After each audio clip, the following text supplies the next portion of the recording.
She dropped a $20 bill on the table like she was paying for garbage disposal. "You're sweet, Daniel, but I'm not looking for a ready-made family. You're just not my type." Daniel Park sat frozen watching another woman walk out of his life because he had a daughter. 14 failed dates in 2 years. Same ending every time. He reached for his coat. Time to go home. Time to lie to his 8-year-old again. That's when a stranger's voice cut through the noise. "Excuse me, would you consider being my husband?" Daniel turned. The woman at the next table wasn't smiling. She was dead serious. What happened next would change everything, but not in the way either of them expected. "Comment the city you're watching from, so I can see how far this story has traveled." Daniel's hand stopped halfway to his wallet. He turned slowly, certain he'd misheard. The restaurant buzzed with Christmas Eve chatter couples leaning close over candlelit tables, laughter bouncing off exposed brick walls. Maybe someone's joke had carried wrong. But the woman at the adjacent table was staring directly at him. Dark hair pulled back tight. A charcoal suit that probably cost more than his monthly rent. Eyes that assessed him like he was a balance sheet she was auditing for fraud. "I'm sorry," Daniel said. "What did you say?" "I asked if you would consider being my husband." Her voice carried no humor. No hint that this might be a prank. "I'm completely serious." Daniel glanced around. Hidden cameras, friends playing a cruel joke, some reality TV setup designed to humiliate lonely single fathers on Christmas Eve. Nothing. Just this stranger watching him like he was the most interesting problem she'd encountered all week. "You're insane," he said flatly. "Probably." The corner of her mouth twitched. Not quite a smile. "But I'm also very alone. And so are you." The words hit harder than they should have. 8 years. 8 years since Sarah's funeral. 8 years of frozen dinners and parent-teacher conferences he attended alone. 8 years of being both mother and father to Lily, falling short at both. This woman couldn't know any of that. But something in her eyes suggested she understood loneliness in her own way. "Sit down," she continued, her voice losing its edge. "Let me buy you dinner. 5 minutes of your time. If you still think I'm crazy after that, you can leave." Every instinct screamed at Daniel to walk away. This was how horror movies started. Stranger makes bizarre proposal. Protagonist ignores red flags. Ends up dismembered in a basement. But there was something in her expression that stopped him. Not pity, he'd learned to spot that from 50 feet away.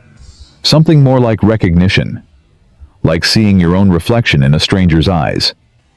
He sat back down. She signaled the waiter without breaking eye contact, ordered wine for both of them, without asking his preference. When the server retreated, she folded her hands on the table with the precision of someone used to boardroom negotiations. "My name is Victoria Sterling. I'm CEO of CyberShield Technologies, cybersecurity software for financial institutions. Started the company 13 years ago in my apartment. Now we have 240 employees and 52 million in annual revenue." She recited the facts like items on a grocery list. "I'm 38. I grew up here in Boston, Back Bay. My parents are difficult. I have no siblings. I like Thai food and documentaries about history. I hate small talk and people who waste my time." Despite everything, Daniel felt his lips twitch toward a smile. "Daniel Park," he said, 44. "Financial analyst at Morrison & Associates. I catch people who steal from their own companies. I have a daughter, Lily, who's 8. She loves piano and hates broccoli. My wife died 6 years ago from leukemia. I've been alone ever since." Victoria nodded slowly, as if he'd confirmed something she'd already suspected. "I know." Daniel's eyebrows rose. "You know. I looked you up while you were waiting for your date. Morrison & Associates has a solid reputation. You personally led the investigation that uncovered the embezzlement scheme at Hartfield Manufacturing 3 years ago, saved them $14 million. You researched me. I make 7-figure decisions every day." Her expression didn't waver. You think I'd approach a stranger without doing basic due diligence? She pulled a manila envelope from the leather bag at her feet, slid it across the table. Prenuptial agreement. I had my lawyer draft a template 8 months ago when I first considered this approach. Never found anyone worth using it on until tonight. Daniel opened the envelope with hands that didn't quite feel like his own. Inside 22 pages of legal language, but the terms were straightforward. Separate finances. No claim to her company or assets. Provisions for Lily's education and health care. Dissolution terms if either party wanted out after 2 years. It was the most romantic yet unromantic thing he'd ever seen. You've been planning this. Not a question. I'm a CEO. I plan everything. Victoria's expression softened fractionally. But I've been alone for 5 years, Daniel. Since my ex-fiancé ended things. I'm tired of being alone. Tired of my parents setting me up with men who see dollar signs instead of a person. Tired of feeling like I'm incomplete because my body doesn't work the way society expects. What do you mean? Victoria picked up her wine glass but didn't drink, just held it like a prop. I can't have children. The words came out flat, stripped of emotion. Medical condition. Irreversible. When I told my fiancé Marcus, he called off the wedding. Said he wanted a real family. Anger flared hot in Daniel's chest. That's horrible. It is, but it's also reality. She set down the glass with careful precision. You have a daughter who needs a mother figure. I want to be a mother but physically cannot. You keep getting rejected for having a child.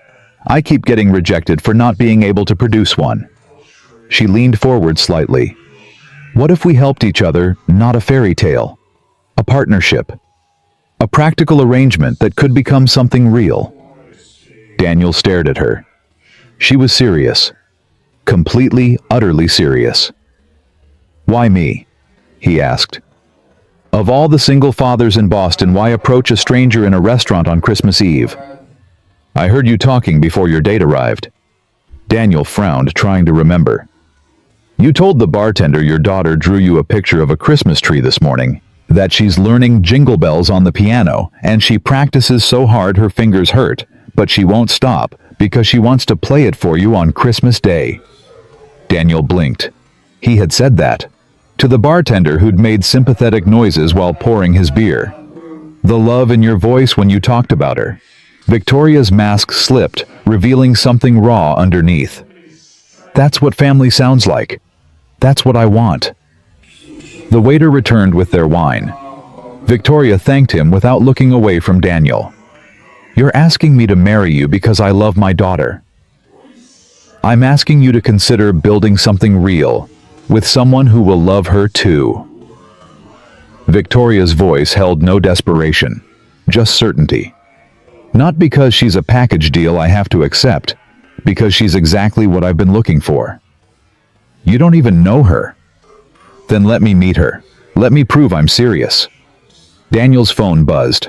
A text from his sister Rachel. How's the date going? He stared at the message, then at Victoria, then at the prenuptial agreement sitting between them like a contract with fate. This is insane, he said, but the words lacked conviction. Maybe, but staying alone because you're afraid of taking a risk, is that really better? Victoria stood, gathering her coat. Think about it, but don't take too long. Loneliness has a way of making us settle for less than we deserve. She left cash on the table, more than enough to cover both meals. Wait. Daniel heard himself speak before his brain caught up. How do I contact you? Victoria paused, pulled a business card from her pocket, wrote something on the back. Personal cell, not my assistant. Not my office. Me. She handed it to him. Call when you're ready, Daniel. I'll be waiting.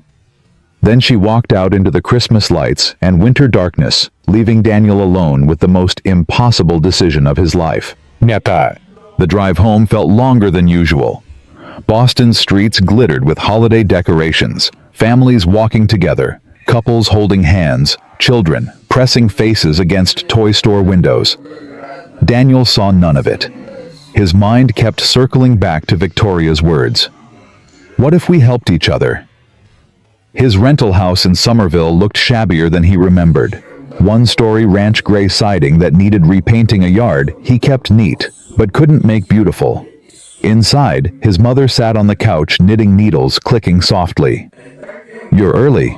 Margaret Park looked up, reading his expression instantly. "Another bad one." Something like that. "Lily's asleep. She tried to wait up but crashed around 9. Made you a card." Margaret nodded toward the kitchen table.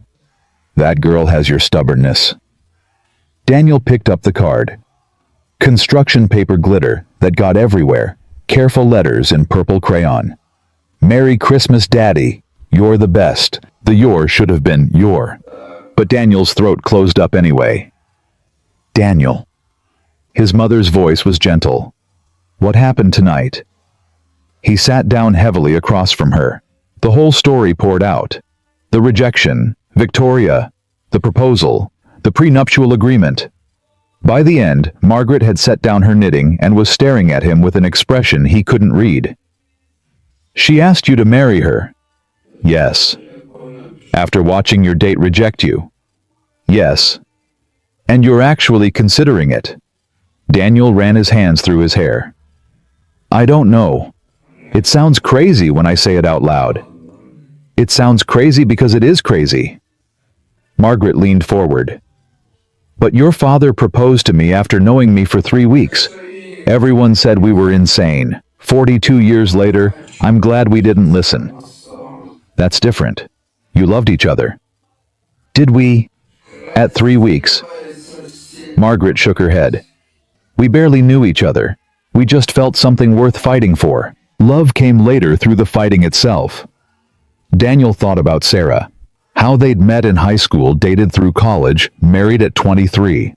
Everyone said they were too young. They'd proved everyone wrong until the universe decided to take her anyway. "Sarah made me promise something before she died." "I know." Margaret's eyes glistened. "She told me too. Made me swear I'd remind you if you forgot." "Remind me of what?" "That she didn't want you to spend your life alone. That Lily deserves a mother. That loving someone new doesn't mean you loved her any less." The words hit like a physical blow. Daniel had told himself he was honoring Sarah's memory by not moving on, by dedicating every moment to Lily, by closing off his heart to anyone else. But that wasn't what Sarah had wanted. She'd been explicit about it, holding his hand in the hospital barely strong enough to speak. "Promise me you'll be happy. Promise me you won't let me dying make you afraid to live," he'd promised. And then he'd broken that promise every single day for 6 years. "What do I tell Lily?" His voice cracked. "If I actually do this, tell her the truth. That you met someone who might become very important. That you want her to meet this person. That no matter what happens, she's your whole world." Margaret stood, gathered her coat. "It's Christmas Eve, Daniel. Maybe that's not a coincidence.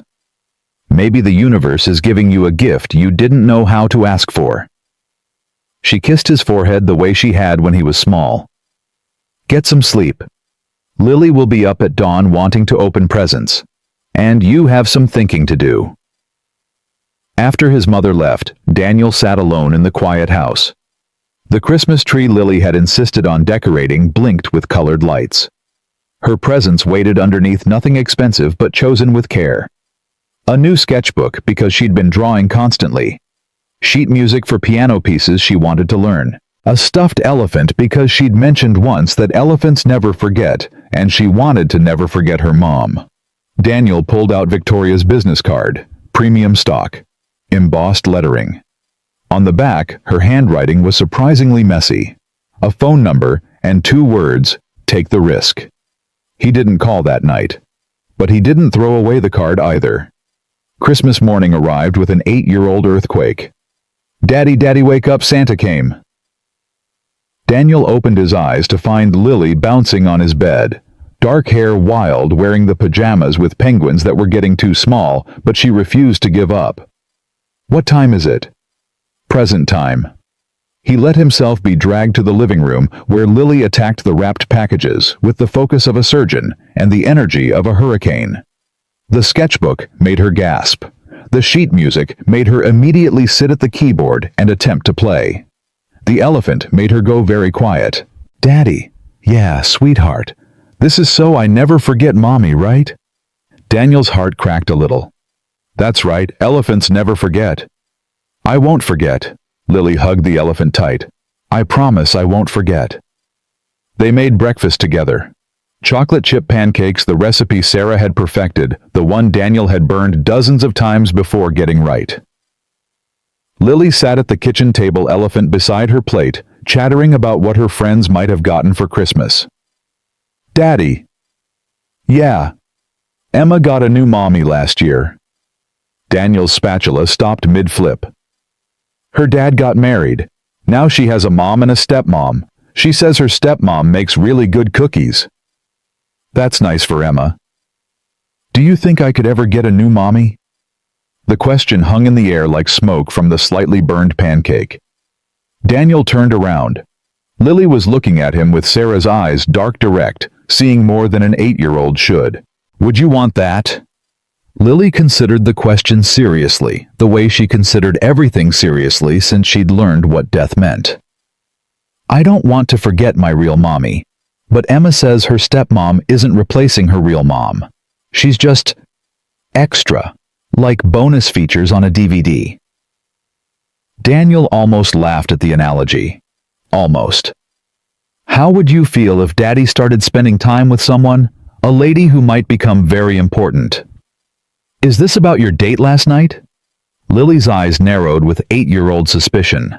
"Grandma said it didn't go well." "Grandma talks too much." Daniel slid a pancake onto her plate. "The date didn't go well, but I met someone else, someone different." "Different? How did you explain Victoria Sterling to an 8-year-old? She's direct.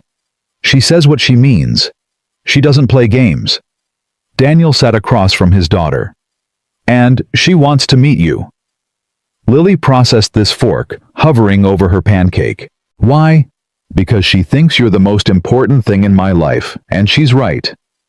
"Do you like her?" "I don't know yet, but I'd like to find out." Lily cut her pancake with careful precision, the way she did everything that mattered. "Okay. Okay. You can invite her to meet me." Lily looked up. "But she has to pass the test." "What test?" "The Lily test." She said it like it was obvious. "I'll know if she's good or not. Kids always know." Daniel felt something shift in his chest. His 8-year-old was giving him permission to try again, to take a risk, to maybe possibly find something he'd convinced himself he'd never have. "Deal," he said. "But eat your pancakes first. Piano practice in an hour." Lily groaned but obeyed. As she ate, Daniel pulled out his phone, found Victoria's number, and typed a message before he could talk himself out of it. "Saturday, there's a park near my house, Lexington Common, 10 a.m. She wants to meet you." The response came within 30 seconds. "I'll be there. Thank you for taking the risk, Daniel." He stared at the message, heart pounding. This was either the best decision of his life or the worst. In 5 days, he'd find out which. The week between Christmas and Saturday stretched like taffy. Daniel went through the motions. Work resumed on the 26th. Morrison and Associates didn't believe in extended holidays. He caught up on cases, reviewed financial statements, flagged irregularities in a shipping company's quarterly reports. The routine felt hollow in a way it hadn't before. His colleagues noticed something was off. "You're distracted," Ted Morrison said during their Thursday meeting. "Everything okay at home?" "Fine. Just processing some personal stuff." "Lily doing all right?"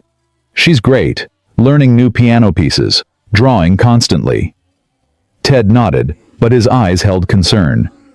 "If you need time, take it. You've earned it." Daniel hadn't taken personal time in 3 years.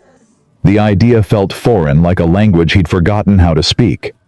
At night after Lily was asleep, he found himself researching Victoria Sterling. Not stalking professional curiosity. The same skills he used to investigate corporate fraud turned toward understanding a woman who'd proposed marriage within 5 minutes of meeting him. The internet told him plenty. Featured in Forbes 40 Under 40 3 years ago. Cover story in Wired about women in cybersecurity. TEDx talk titled, Building Trust in a Trustless World, that had 2 million views. Board member of 2 nonprofits focused on STEM education for girls. No social media presence. No tabloid appearances. No leaked relationships or scandals. She'd built an empire while keeping her private life completely private. The only personal detail he found was a brief mention in a Boston Globe article.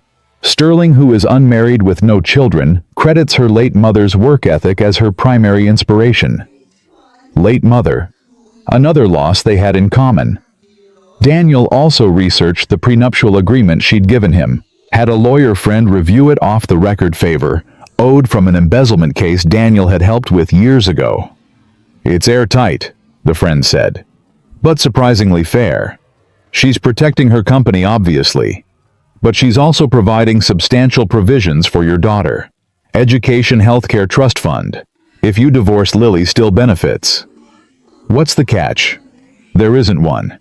Either she has the best lawyers in Boston or she actually means what she's offering. A pause. Daniel, who is this woman? Someone I just met. And she's offering this much for your kid without even meeting her. That's what she claims. His friend whistled low. Either she's crazy or she's exactly what she says she is. Good luck figuring out which. Saturday arrived with the weight of inevitability. Daniel dressed in his best casual clothes jeans, a button-down shirt Sarah had bought him years ago that still fit. He helped Lily into her favorite yellow coat, brushed her hair until it shone, made sure she had her sketchbook in case she got bored. Remember, Lily said as they walked to the car. I'm giving her the Lily test. I remember. If she fails, we leave immediately. Deal. And you have to buy me ice cream after either way. Daniel smiled despite his nerves. Also deal. The drive to Lexington Common took 15 minutes. Daniel's hands gripped the steering wheel too tight the entire way. Lily hummed Jingle Bells in the back seat, seemingly unconcerned about the potentially life-changing meeting they were driving toward. Victoria was already there when they arrived, but she'd transformed. Gone was the severe suit and corporate armor. Instead, jeans that looked expensive but comfortable, a cream-colored sweater, winter boots. Her hair was down, falling past her shoulders in waves Daniel hadn't noticed before.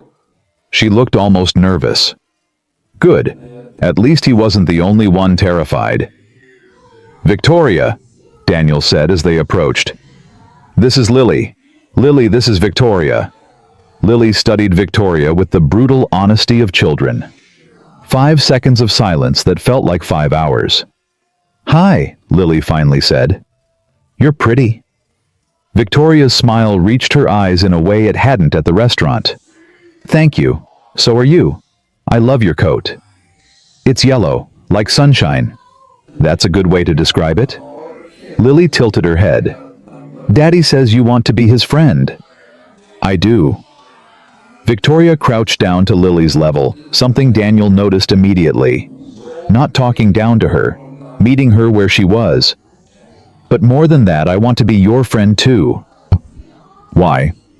Because your dad talks about you like you're the most amazing person he knows. I figured anyone that special is worth meeting. Lily considered this. I'm giving you a test, she announced. It's called the Lily test. If you pass, you can keep seeing Daddy. If you fail, you have to go away and never come back. Daniel opened his mouth to apologize for his daughter's directness, but Victoria held up a hand. I accept your terms. What's the test? First question. Lily crossed her arms. Do you like elephants? Victoria blinked. Elephants. It's important. Yes, actually. Elephants are one of my favorite animals. They're intelligent, they have strong family bonds, and they never forget the ones they love. Lily's eyes widened slightly. Right answer. Second question. Can you draw? Honestly, I'm terrible at it. Really? Really. My stick figures look like they've been in accidents. For the first time, Lily cracked a smile. That's okay. I can teach you. I'm a really good teacher. I'd like that very much. Third question. Lily's expression turned serious. My mommy died when I was little. Daddy says she's in heaven. Do you want to make me forget her? The air went still. Victoria's expression shifted. Something raw crossed her face, quickly controlled, but not quickly enough. My mommy died when I was 11, she said quietly. A car accident. For a long time I was afraid people would make me forget her too. Lily's arms uncrossed slightly. But here's what I learned. Victoria's voice was gentle but firm. The people we love never really leave us. They stay in our hearts. They're in the way we laugh, the things we love, the people we become. She looked directly at Lily. I would never try to make you forget your mommy. I would never try to replace her. What I would like, if you'll let me, is to add something new to your life. Not instead of what you had. Alongside it. Silence. Daniel held his breath. Daniel held his. Lily stared at Victoria for a long moment. Then she reached into her pocket and pulled out a folded piece of paper. She handed it to Victoria. What's this? Victoria asked. Open it.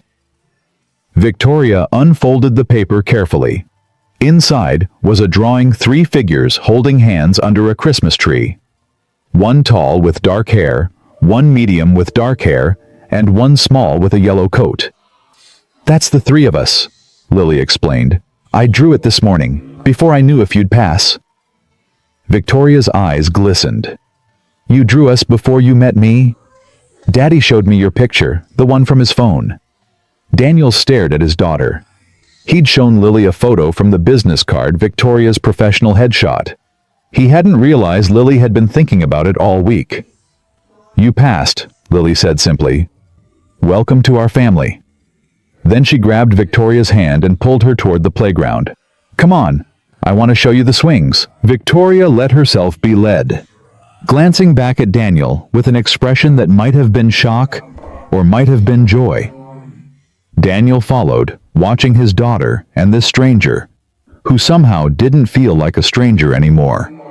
Whatever this was, transaction, partnership, the beginning of something real, it had officially begun. And nothing would ever be the same. The weeks that followed blurred together in the best possible way. That first Saturday at the park lasted 3 hours. Lily showed Victoria the swings, the slides, the secret spot behind the oak tree where she'd buried a time capsule last summer. Victoria listened to everything with focused attention, asking questions that proved she was actually processing what Lily said, rather than just being polite. She didn't check her phone once. When Lily got hungry, they walked to a diner nearby. Victoria ordered coffee she didn't drink. Watching Lily demolish a grilled cheese sandwich while explaining the complex social dynamics of her 3rd grade class. Emma thinks she's the best at art because her mom bought her fancy colored pencils, Lily said through a mouthful of bread. But expensive pencils don't make you good. Practice makes you good. That's very wise, Victoria said. I know. Daddy tells me that all the time. Daniel sat beside them, feeling like a spectator at his own life.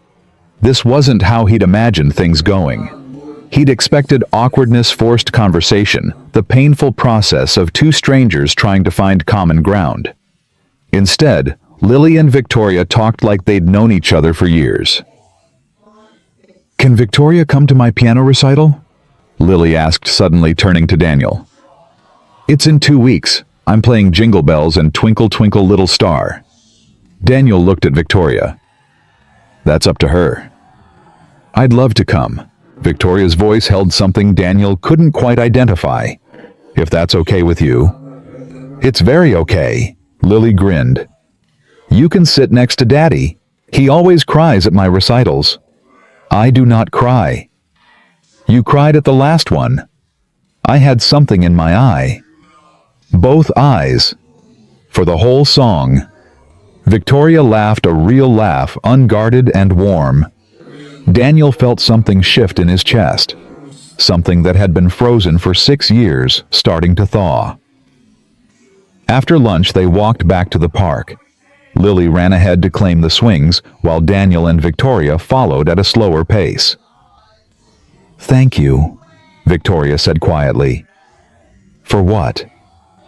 For giving me a chance. For letting me meet her. She watched Lily pump her legs, swinging higher and higher.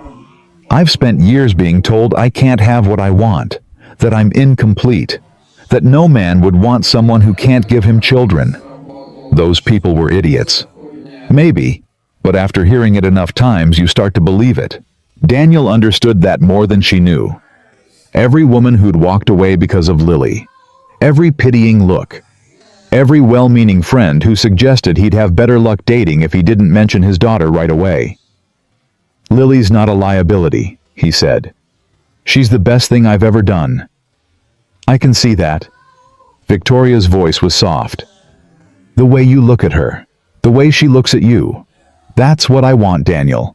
Not to replace what you had with Sarah, just to be part of what you're building. They walked in comfortable silence for a moment. Same time next Saturday, Victoria asked. Same time next Saturday. It became their rhythm. The second week, they went to the New England Aquarium. Lily pressed her face against the glass of the giant ocean tank, naming every fish that swam past, while Victoria stood beside her, asking about the difference between sharks and dolphins, between octopuses and squids. Octopuses have 8 arms, Lily explained with the patience of a professor addressing a slow student. Squids have 10, and octopuses are way smarter. They can open jars and solve puzzles. Can they play piano? Lily giggled. No, silly, they don't have fingers. But they have 8 arms. That seems like it would be helpful. Arms aren't the same as fingers. You need fingers to play piano. Lily held up her hands, wiggling her digits. See, 10 fingers. That's why I can play. What if you only had 8 fingers? Then I'd have to play easier songs. Daniel watched them from a few feet away, pretending to read a placard about sea turtles. This was the Victoria test he hadn't told her about. Not whether she could impress him. Anyone with her money and credentials could do that. Whether she could be present. Whether she could give Lily the kind of attention that couldn't be bought. So far, she was passing with flying colors. The third week, they attempted to bake cookies at Daniel's apartment. Victoria stood in his small kitchen, looking completely lost. Designer jeans, cashmere sweater, no idea how to measure flour. You've really never baked anything? Daniel asked, handing her a measuring cup. We had staff growing up. Cook, housekeeper, gardener. I didn't learn any domestic skills until I moved out for college, and even then I mostly survived on takeout. What did you eat? Thai food, Chinese food, pizza when I was feeling adventurous. She examined the measuring cup like it was an alien artifact. How much flour goes in this? 1 cup. How do I know when it's 1 cup? Daniel stared at her. You run a $50 million company and you don't know how measuring cups work.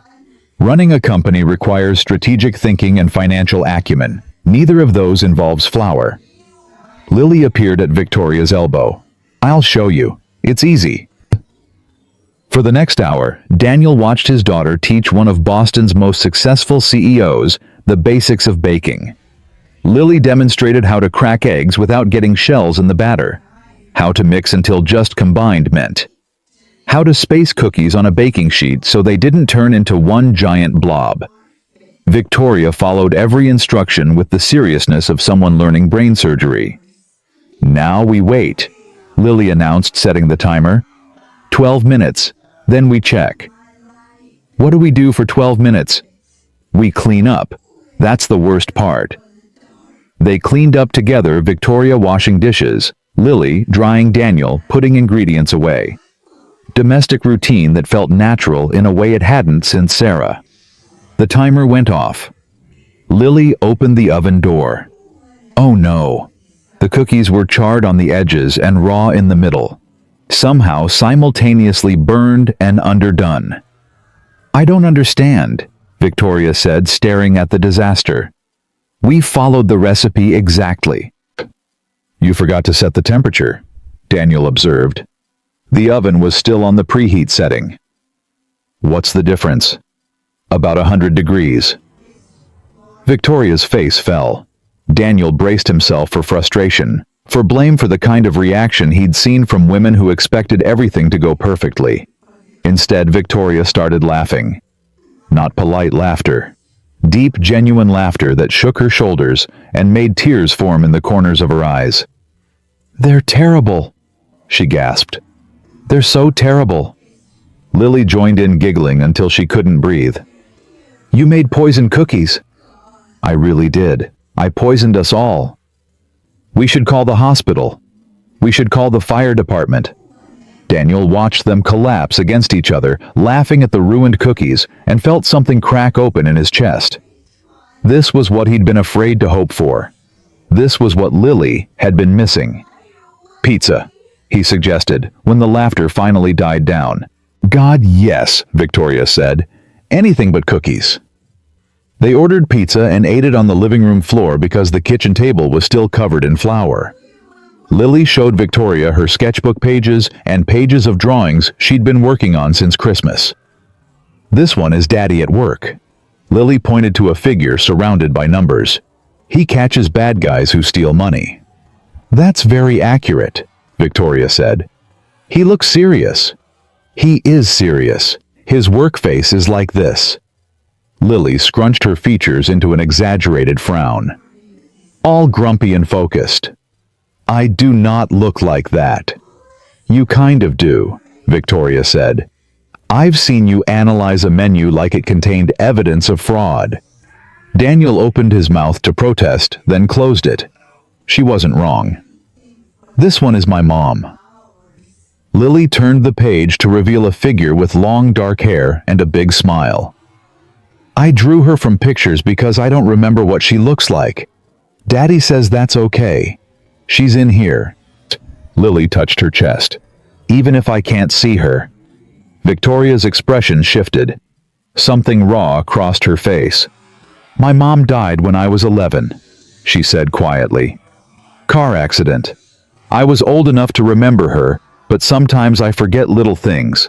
The sound of her voice, the way she laughed. It scared me for a long time, forgetting pieces of her. Lily listened with 8-year-old solemnity. What helped? Daniel asked. My stepmother, Catherine. She married my dad 3 years after my mom died. Victoria's voice was careful, choosing words like someone walking through a minefield. I hated her at first. Thought she was trying to replace my mom. Did she?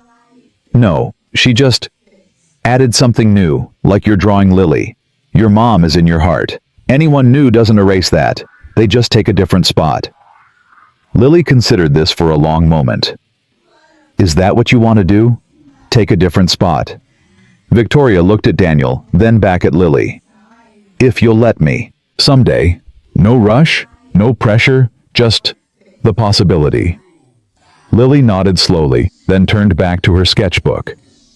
I'm going to draw you, she announced. For the next page. You're part of the story now. Daniel's throat closed. His 8-year-old had just said more than he'd been able to articulate. Victoria was part of the story now. Whatever happened next, she'd already left a mark. The 4th week they went ice skating at Boston Common. Victoria couldn't skate, at all. I grew up in Back Bay, she said, clutching the wall like it was the only thing keeping her alive. Private schools, piano lessons, tennis in the summer. Nobody taught me to balance on frozen water in knife shoes. They're called skates, Lily said, gliding past with the confidence of someone who'd been skating since she was 4. They're called torture devices. Daniel offered his hand. Come on, I won't let you fall. You can't promise that. I can promise I'll catch you if you do. Victoria stared at his outstretched hand. Something flickered in her eyes, fear maybe, or trust. The moment stretched. Then she let go of the wall and took his hand. They made it approximately 3 feet before Victoria's legs went in different directions. Daniel caught her arms wrapped around her waist, holding her upright while she grabbed fistfuls of his jacket. "I told you I'd catch you. You also said you wouldn't let me fall. I fell. You started to fall. There's a difference." Victoria laughed against his shoulder breath, warm through the cold air. She didn't pull away immediately. Neither did he. "Get a room," Lily shouted from across the rink. Daniel stepped back, face heating, despite the December chill. Victoria's cheeks were pink too, but she was smiling. "Let's try again," she said. "Maybe with more wall support this time." They spent an hour on the ice. Lily skated circles around them, while Daniel and Victoria shuffled along the edge. Victoria falling approximately every 4 minutes, and Daniel catching her approximately every 4 minutes. By the end, Victoria had managed 3 consecutive strides without falling. "I did it!" She threw her arms up in triumph. "You did it!" Lily cheered like Victoria had won the Olympics. "That was amazing. You only almost died like 20 times." Improvement is improvement. They got hot chocolate at the stand nearby. Victoria's cheeks were flushed from cold and exertion. Her hair had come loose from its ponytail, falling around her face in waves. She looked younger, happier, real. "Thank you," she said quietly while Lily was distracted by the marshmallows in her cup. "For what?" "For this. For all of it." Victoria looked at him directly. "I haven't been this happy in years, maybe ever." Daniel wanted to say something meaningful, something that matched the weight of what she'd just admitted. Instead he said, "You're getting better at skating." Victoria laughed. "I'm really not." "Okay, you're terrible, but enthusiastic." "I'll take enthusiastic." Lily tugged at Daniel's sleeve. "Can we come back next week?" asked Victoria. Lily turned to Victoria with weaponized puppy eyes. "Please, I can teach you how to spin." "Spinning seems dangerous." "Only a little dangerous." Victoria pretended to consider it seriously. "How little?" "Like, medium dangerous, but fun dangerous." "Well, if it's fun dangerous." Victoria smiled. "Same time next week." Lily cheered. Daniel watched them together. His daughter and this woman who'd walked into his life with an impossible proposal and let himself believe this might actually work. The 5th week, the pattern broke. Daniel's phone rang on a Tuesday morning. Lily's school. His stomach dropped before he even answered. "Mr. Park. This is the nurse's office at Emerson Elementary. Lily has a fever of 102. She's asking for you." He was out of his desk before the nurse finished talking. Lily looked small in the cot when he arrived, pale and miserable, clutching her stomach. "Daddy?" Her voice was thin. "I don't feel good." "I know, sweetheart. Let's get you home." He carried her to the car, drove home with one hand on the wheel and one hand holding hers, tucked her into bed with extra blankets and the stuffed elephant she slept with every night. The fever climbed. 102 became 103. Lily threw up twice. Daniel called his mother, who was visiting his aunt in Connecticut and couldn't get back until tomorrow. He called the pediatrician, who said it was probably a stomach virus and to keep her hydrated. He texted Victoria without really thinking about it. "Lily's sick. Can't make Saturday. Sorry." Her response came in 3 minutes. "I can come help." "You don't have to do that." "I know. I want to. I'll be there in 20 minutes. Daniel stared at the phone. This wasn't part of their arrangement. This wasn't practical partnership territory. This was the messy, unglamorous part of parenting that scared people away. He should tell her not to come. Instead, he texted his address. Victoria arrived carrying a bag from a restaurant neither of them had ever mentioned. Chicken soup, crackers, ginger ale, medicine that came in grape flavor because apparently she'd researched what kids preferred. How did you know about the grape medicine? Internet. She set the bag on his kitchen counter. Where is she?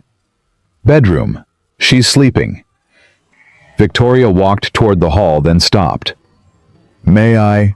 Daniel nodded. He followed her to Lily's doorway, watched her kneel beside the bed.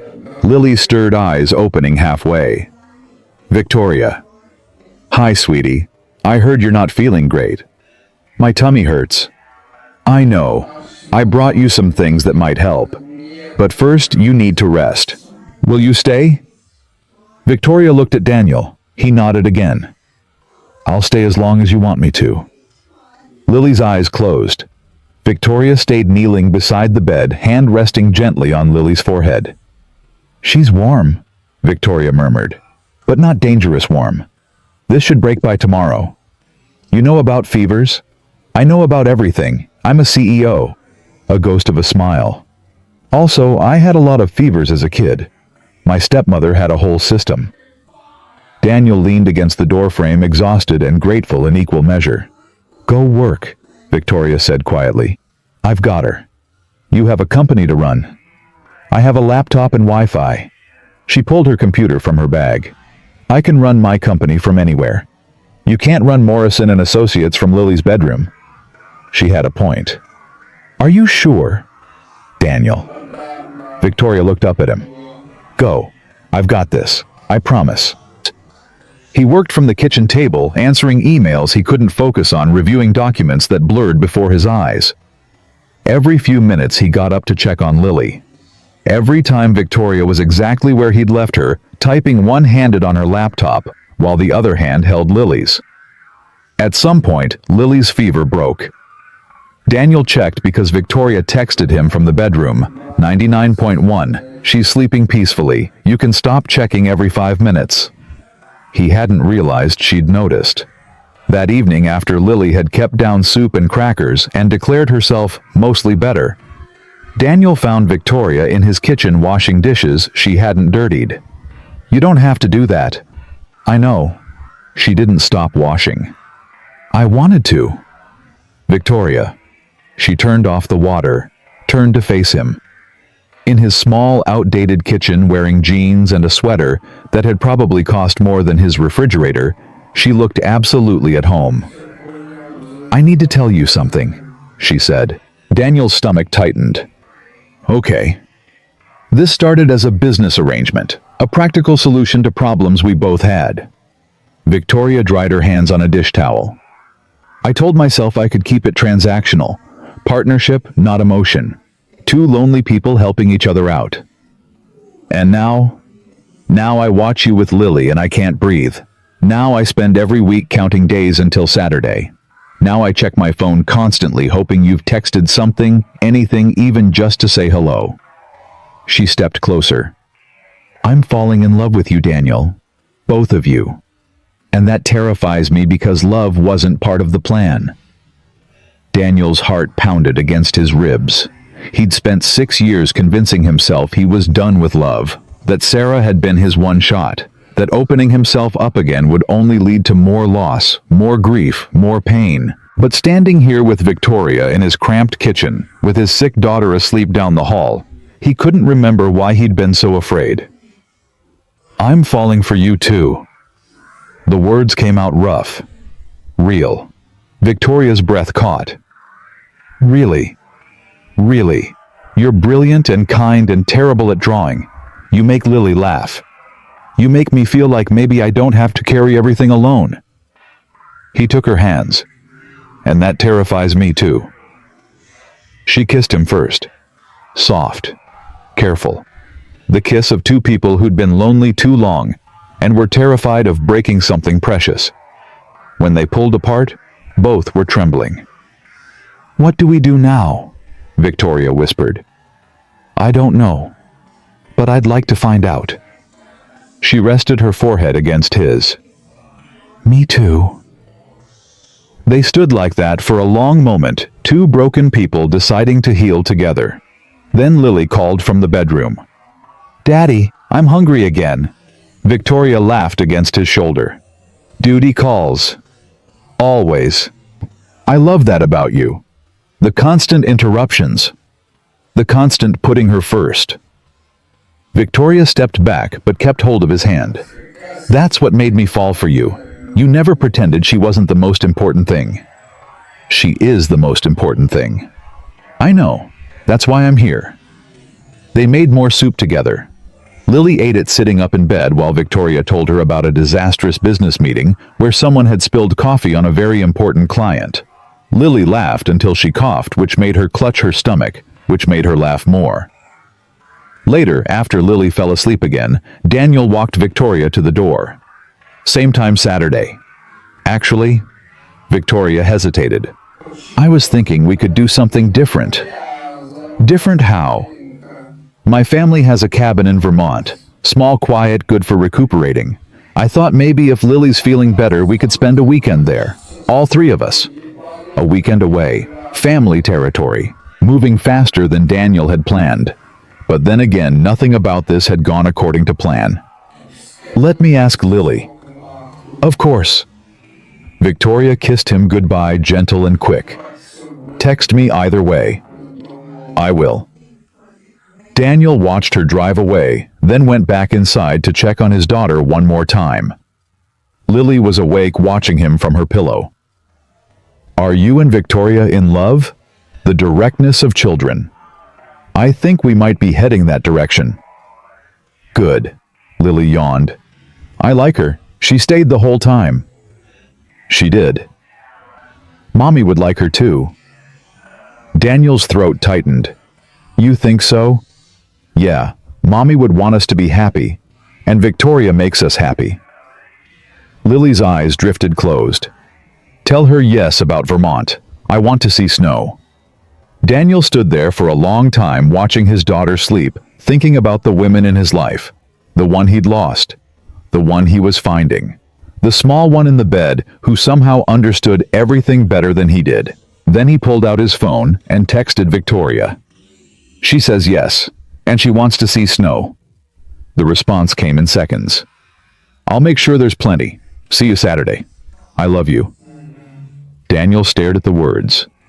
3 words he hadn't heard from anyone except Lily in 6 years. 3 words that should have sent him running. Instead he typed back, "I love you too." And meant it. 3 months had passed since Christmas Eve. 3 months of Saturdays that turned into Wednesdays, that turned into most evenings. 3 months of Lily drawing pictures with 3 figures instead of 2. 3 months of Daniel learning to trust again. Then Victoria brought up her parents. They were sitting on Daniel's couch after Lily had gone to bed, her head resting on his shoulder, some documentary about the ocean playing on the television neither of them was watching. "My parents want to meet you." Daniel's body went rigid. He'd known this was coming.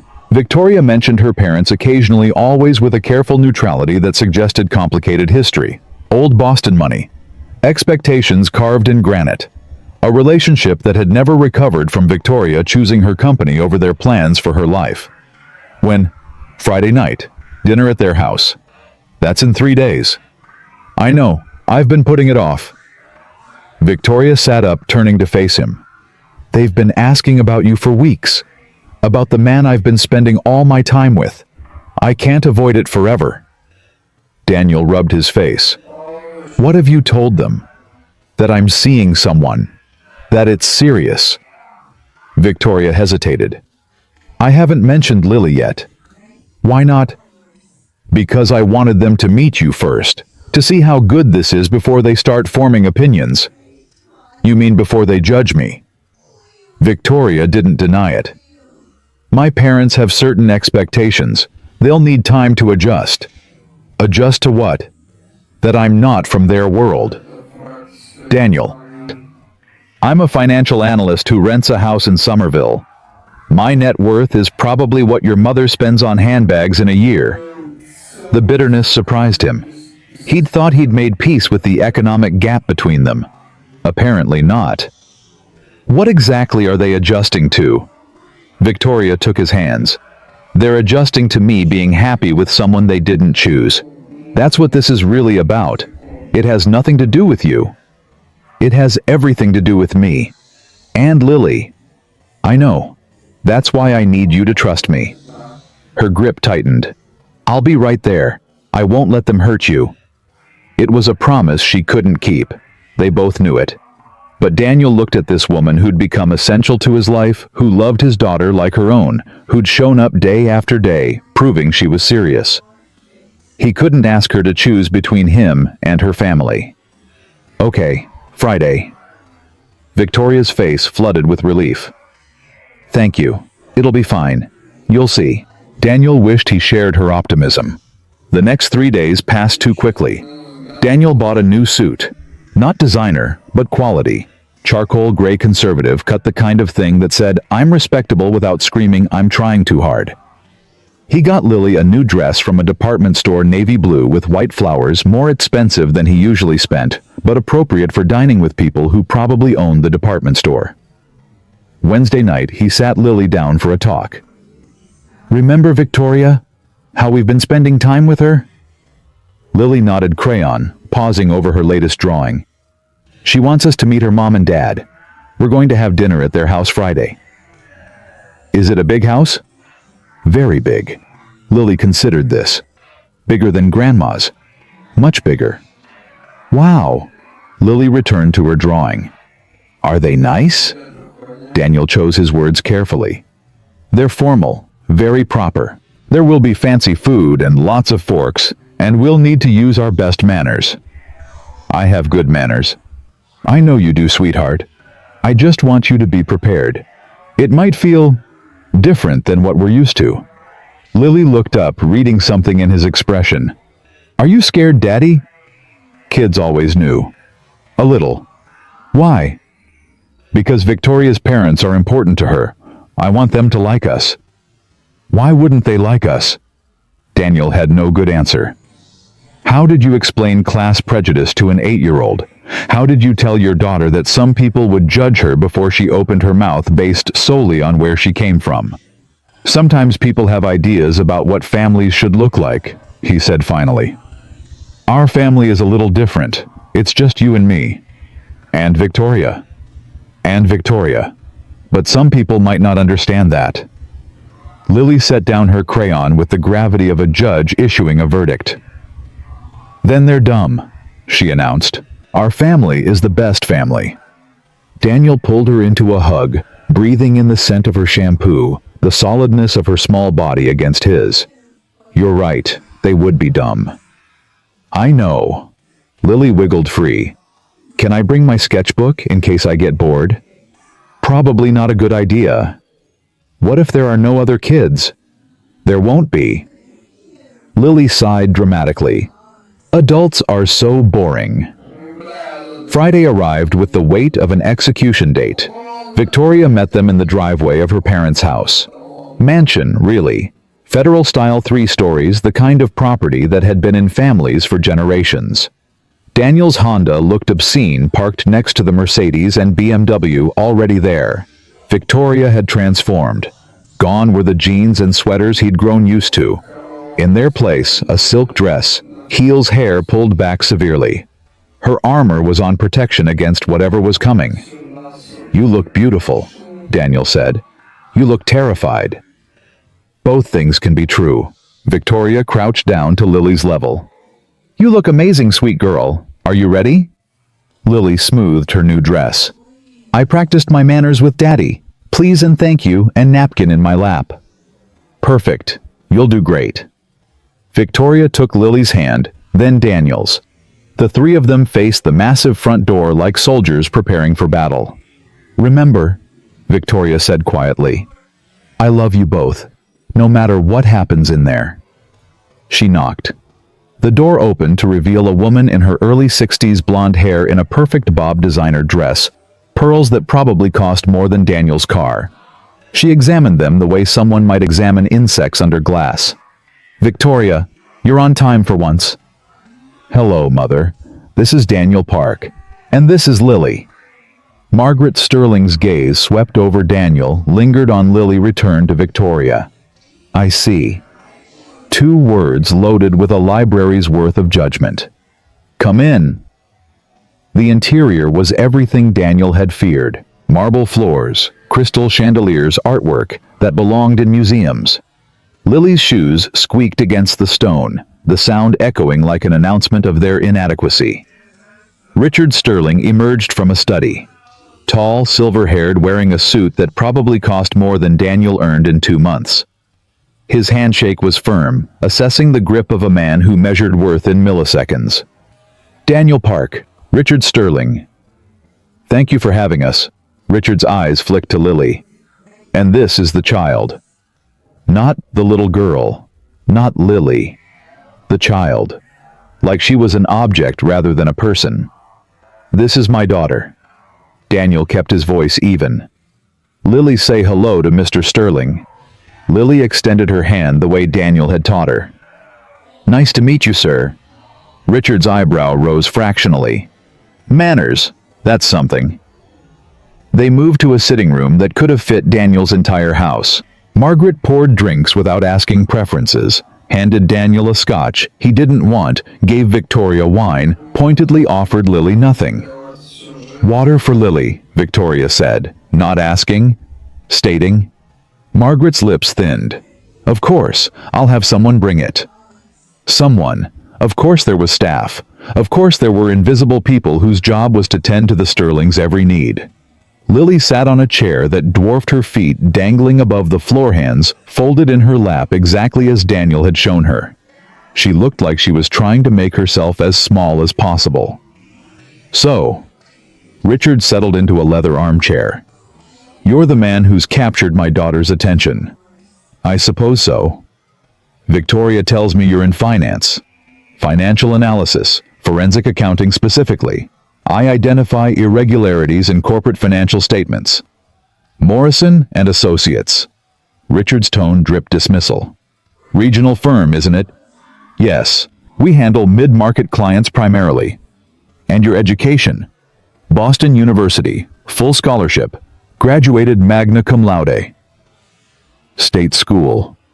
Not a question. A categorization. A dismissal. Richard? Victoria's voice held warning. I'm simply trying to understand our guest's background. Richard's smile didn't reach his eyes. You can learn a lot about a person by where they come from. Margaret leaned forward. Victoria mentioned you're raising the child alone. Lily, Daniel said. Her name is Lily. Yes, Lily. Margaret's gaze flickered to where Lily sat frozen. And her mother passed away 6 years ago. Leukemia. How tragic. No emotion, none at all. So you've been a single parent for 6 years. That's right. That must be difficult, working full-time, raising a child without support. We manage. Do you? Richard's question cut like a blade. A demanding job, limited resources, no mother figure in the picture. That seems like a challenging environment for a young girl. Daniel's hands clenched on his knees. Beside him, Victoria had gone rigid. Lily is happy, healthy, and thriving, Daniel said, fighting to keep his voice level. She's at the top of her class. She plays piano. She draws constantly. She's the most well-adjusted kid I know. Children need stability. Margaret's voice was smooth as poison. Structure. A proper family unit. Surely you can see how your situation falls short. Falls short of what? Of what's best for the child. Margaret glanced at Lily again, the way one might look at a stain on expensive fabric. She must need so much. Things you simply cannot provide. I provide everything she needs. Do you really? Richard set down his scotch. Let's be honest, Mr. Park. Victoria is worth somewhere in the range of $50 million. Her company is valued at $65 million. You work at a regional firm making what, $80,000 a year. Father. Victoria stood. That's enough. It's a fair question. If Daniel is going to be part of this family, we need to understand his financial position. Richard turned back to Daniel. You understand our concern about intentions. The accusation hung in the air like smoke. You think I'm after her money. I think it's convenient that a man in your position has suddenly attracted the attention of one of Boston's most eligible women. Richard. Victoria's voice shook with anger. Daniel didn't pursue me.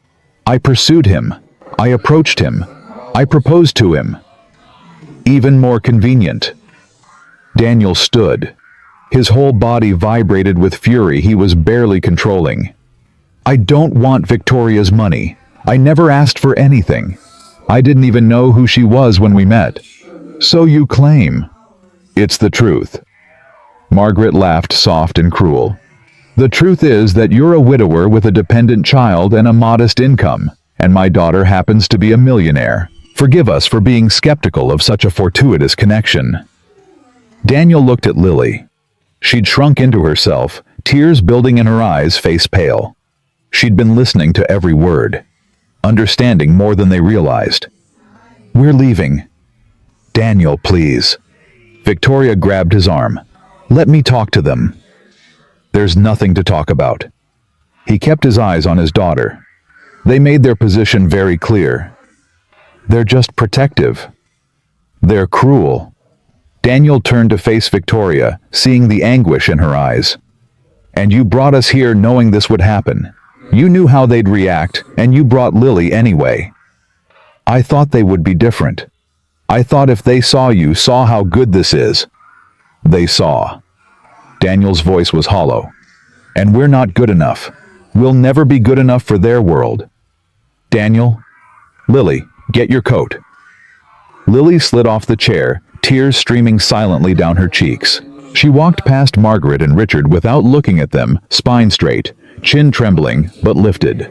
8 years old, and already learning to walk away with dignity.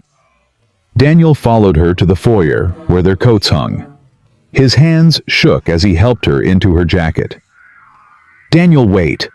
Victoria was behind him, voice breaking. Let me fix this. Let me talk to them. You can't fix this, Victoria. You can't fix people who see my daughter as a burden, who see me as a gold digger. He zipped Lily's coat, smoothed her hair. I should have known better.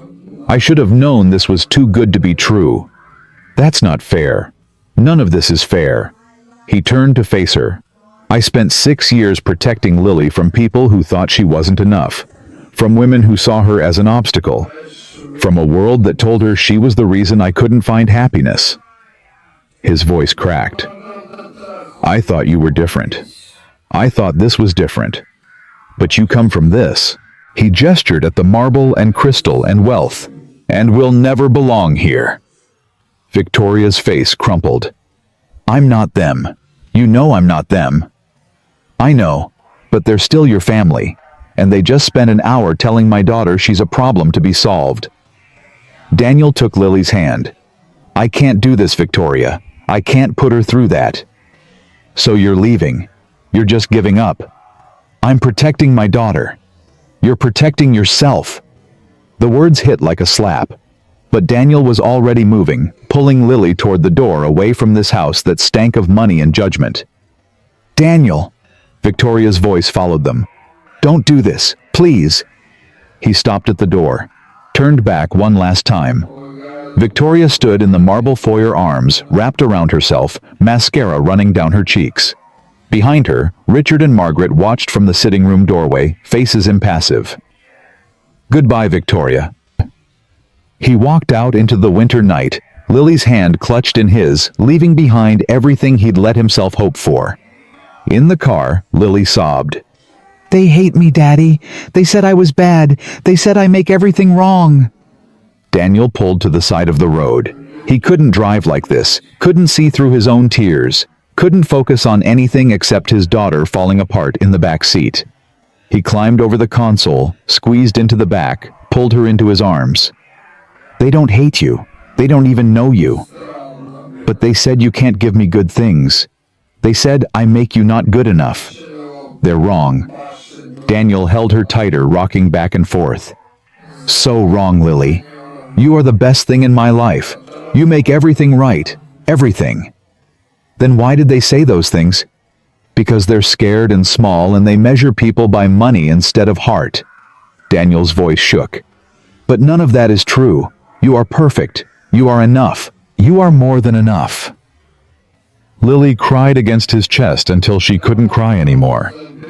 Then she sat back, wiping her face with her sleeve. What about Victoria? The question hit like a knife between ribs. I don't know, sweetheart. She loves us. She told me she loves us. I know. Her parents are mean, but she isn't mean. No, she isn't. So why are we leaving her? Daniel had no answer. He'd acted on instinct, on the need to protect Lily from people who hurt her, on 6 years of walls built against a world that kept telling him he wasn't enough. But Lily's question cut through all of that. Why was he leaving Victoria for something her parents did? Let's go home, he said finally. We'll figure it out tomorrow.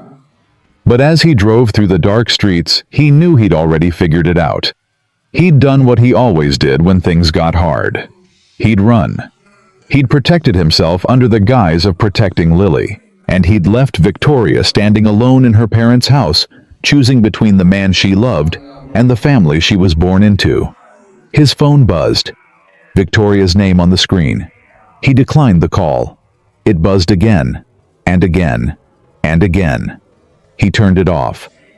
That night, after Lily finally fell asleep, with tear-streaked cheeks and her elephant clutched to her chest, Daniel sat alone in his dark living room. The Christmas tree they'd never taken down blinked in the corner. Photos of Sarah watched from the mantel. Everything the same as it had been for 6 years.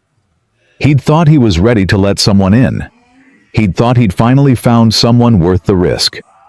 But at the first sign of trouble, he'd run. Sarah's voice echoed in his memory. The promise she'd extracted in the hospital barely strong enough to speak. Promise me you'll be happy. Promise me you won't let me dying make you afraid to live. He'd broken that promise over and over again, and tonight, he'd broken it completely. His phone sat dark on the coffee table. Victoria's messages waiting inside. Her voice probably in voicemails he was too afraid to hear. Daniel put his head in his hands and let himself fall apart. Because he knew, even as he pushed her away, that Victoria wasn't the enemy. Her parents were. And he'd just punished the wrong person for their sins. 2 weeks passed in silence. Daniel went through the motions. Work, Lily's school, meals that tasted like cardboard, nights staring at the ceiling, replaying every moment of that disastrous dinner, every word he'd said to Victoria as he walked out. He'd stopped checking his phone for her messages after the 3rd day. They'd slowed, then stopped entirely. The last one, sent at 2 a.m. 5 days after he left, said simply, "I understand. I'm sorry. Take care of yourselves." He'd read it 47 times. Lily didn't ask about Victoria anymore. She'd tried the first few days cautious questions about when they'd see her again, whether she was still coming to her piano recital. Daniel had dodged and deflected until Lily stopped asking. Now she just drew pictures with 2 figures instead of 3. It was Rachel who finally broke through. His sister showed up unannounced on a Saturday morning, 2 weeks and 3 days after the dinner. She walked past him into the kitchen, started making coffee, and didn't say a word until she'd poured 2 cups and sat down at his table. "You look like hell." "Good morning to you too." "It's afternoon. It's 1:30. Rachel pushed a cup toward him. "Drink, then talk." "I don't want to talk." "I don't care what you want. Mom called. She's worried. Lily's teacher called. She's worried. I'm worried." Rachel's lawyer voice, the one that had destroyed witnesses on cross-examination for 20 years. "So you're going to talk and I'm going to listen, and then I'm going to tell you what an idiot you're being. You haven't even heard what happened." "I know exactly what happened. Victoria's parents were horrible. You left. You haven't spoken to her since." Rachel sipped her coffee. "Did I miss anything?" "How did you?" "Victoria called me." Daniel's cup froze halfway to his mouth. What? 3 days ago. She tracked down my number through some mutual contact. Called to ask if you and Lily were okay. Rachel's expression softened slightly. She was crying, Daniel. This woman who runs a $50 million company called a stranger to ask about the man she loves because he won't return her calls. Her parents. Her parents are monsters. That's established. Rachel leaned forward. But she's not her parents, and you're punishing her for their sins. I'm protecting Lily. Bullshit. The word cracked through the kitchen like a gunshot. You're protecting yourself. Same thing you've been doing for 6 years. Rachel's eyes held no mercy. You built walls after Sarah died. I get it. I understood it. But now you're using Lily as an excuse to keep those walls up, and that's not protecting her. That's teaching her to run away when things get hard. You didn't see what they said to her. How they looked at her. No, I didn't. But I know Victoria told them off after you left.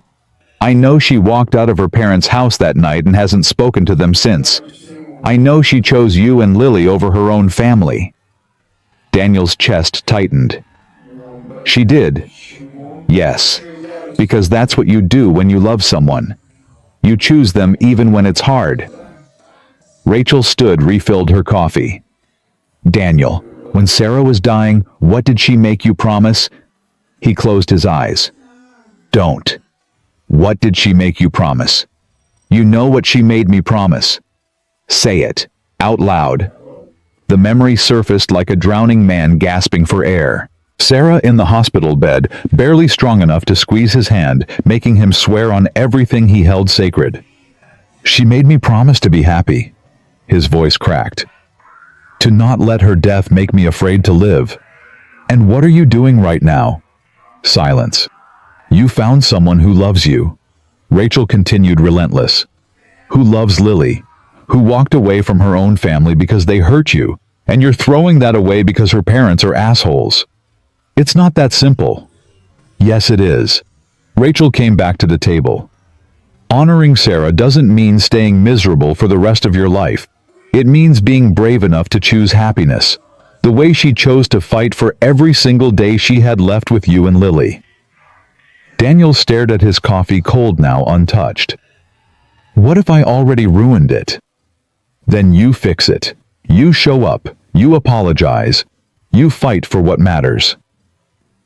Rachel put her hand over his. That's what Sarah would tell you if she was here. You know I'm right. He did know. He'd known since the moment he walked out of the Sterling's house. Where's Lily? Rachel asked. In her room. Drawing. Go talk to her. Then call Victoria. Rachel stood, gathered her purse. I'll let myself out. But Daniel, don't wait too long. People can only hold on for so long before they let go. After his sister left, Daniel sat in the quiet kitchen for a long time. Then he went to find his daughter. Lily was on her bed, sketchbook open, colored pencils scattered around her. She didn't look up when Daniel knocked on the open door. Can I come in? She shrugged. Not yes, not no. Somewhere in between. Daniel sat on the edge of her bed. The drawing she was working on showed a house with a yellow door. 2 figures inside. One tall with dark hair, one small with a yellow coat. No third figure. I need to talk to you about something important. Lily's pencil paused. About Victoria. Yeah, about Victoria. Are we ever going to see her again? The question came out small. Smaller than Lily usually was. Like she'd already prepared herself for the answer to be no. I made a mistake, Daniel said. At that dinner. When those people said mean things, I got scared and angry. I wanted to protect you, but I ran away instead of fighting. Lily looked up. You ran away. Yeah, sweetheart, I did. Daniel took a breath. I left Victoria there even though it wasn't her fault. I blamed her for what her parents did. That was wrong. Are you going to say sorry? I want to. But I need to know how you feel first. Lily set down her pencil with the seriousness of a judge rendering a verdict. Her parents are mean, she said. Really mean. They made me feel bad about myself. I know. I'm so sorry you had to hear those things. But Victoria isn't mean. Lily's eyes, Sarah's eyes, met his directly. She stayed when I was sick. She taught me watercolors. She burned cookies with me and laughed instead of getting mad. She did all those things. And she loves us. She told me she loves us. Yeah, she did. So, Lily crossed her arms. We should fight for her, like you said families do. Daniel's throat closed.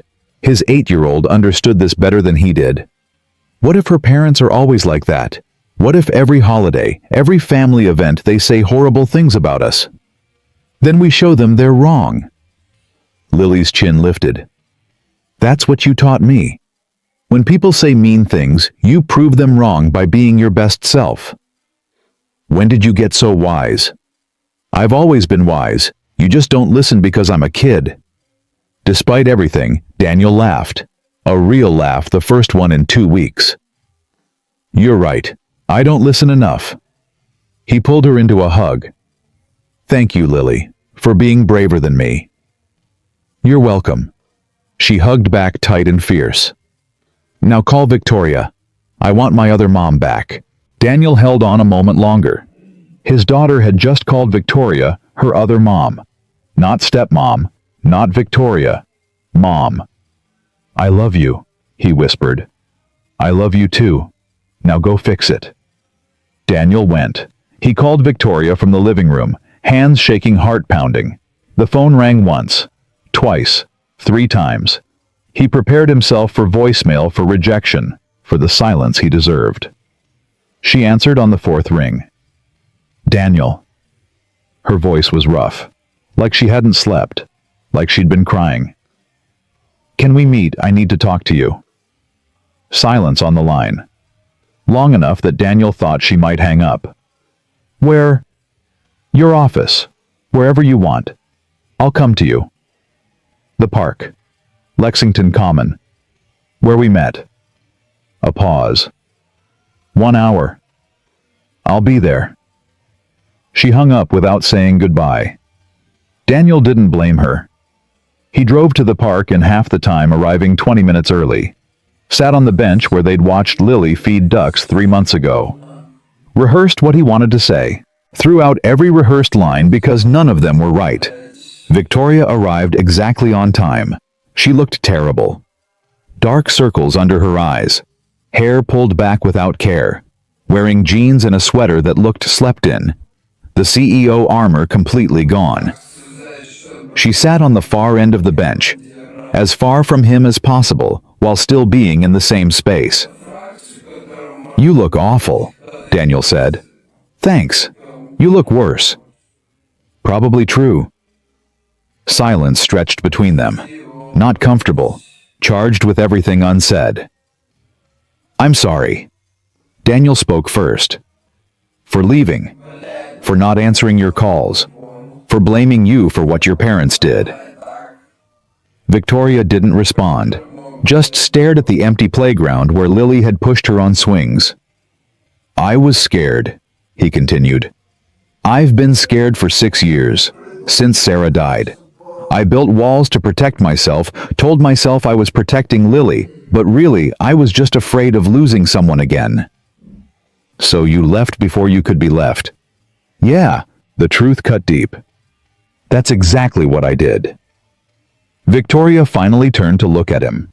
Her eyes were red-rimmed, exhausted, but still sharp, still seeing everything. I told them off, she said. After you left, I told my father he was a snob and my mother was cruel. I told them they'd just destroyed the best thing that ever happened to me because they couldn't see past their own prejudice. Rachel told me, your sister. Victoria's expression flickered. She sounds like a good person. She is. She also told me I was an idiot. She's right.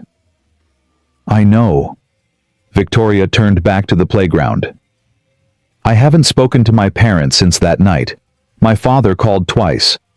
My mother sent a text asking if I'd come to my senses. I didn't respond. You shouldn't have to choose between us and them. But I do. That's the reality. Victoria's voice was flat. They made it clear you and Lily would never be acceptable to them, and I made it clear that if you're not acceptable, neither am I. The weight of what she'd done settled over Daniel. Victoria had walked away from her family, her wealth, her connections, her entire world.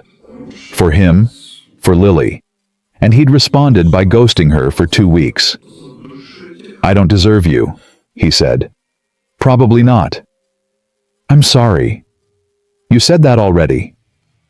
I'll keep saying it until you believe me. Victoria was quiet for a long moment. When she spoke, her voice was softer. I've been alone for 5 years. Since Marcus left me because I couldn't have children. I convinced myself I was fine with that. Built my company, made my money, proved I didn't need anyone. She looked at him. Then I met you. And Lily. And I realized I'd been lying to myself. I wasn't fine. I was broken and pretending not to be. Victoria. Let me finish. She held up a hand. These past 3 months were the happiest I've ever been. Not because of money or success or any of the things I thought I wanted, because I had a family. You and Lily made me feel like I belonged somewhere. Tears slipped down her cheeks. She didn't wipe them away. When you walked out, it broke me. Not because of my parents, because I thought I'd finally found what I'd been looking for, and I lost it anyway. Daniel moved closer on the bench, reached for her hand. She let him take it. You didn't lose us. I'm right here. Are you really? Her eyes searched his face. Because I can't do this halfway, Daniel. I can't keep falling for you if you're going to run every time something gets hard. I won't run again. How do I know that? Because Lily told me to fight for you. She called you her other mom. Daniel's voice shook. My 8-year-old has more courage than I do. She's been teaching me what family means this whole time, and I was too scared to learn. Victoria's breath caught. She called me her mom. Her other mom, like having two is the most natural thing in the world. Daniel. Victoria's composure cracked. More tears fell. I don't know how to do this. I don't know how to be a mother. I've never done it before. Neither have I. Not really. I've been figuring it out for 8 years. What if I mess up? You will. I do all the time. Daniel squeezed her hand. But you show up. You keep trying. That's all parenting is. Showing up and trying again. Victoria laughed a wet, broken sound. That's terrifying. Yeah. But it's also the best thing I've ever done. They sat in silence for a moment, hands clasped, breathing together. I need you to promise me something, Victoria said. Anything. If things get hard again, if my parents attack, or the world judges, or everything falls apart, you don't run. You talk to me. You let me fight beside you instead of leaving me behind. I promise. Mean it. I do. I swear on everything I have. Daniel turned to face her fully. I love you, Victoria. I should have said it weeks ago. I should have said it that night instead of walking out. You love me.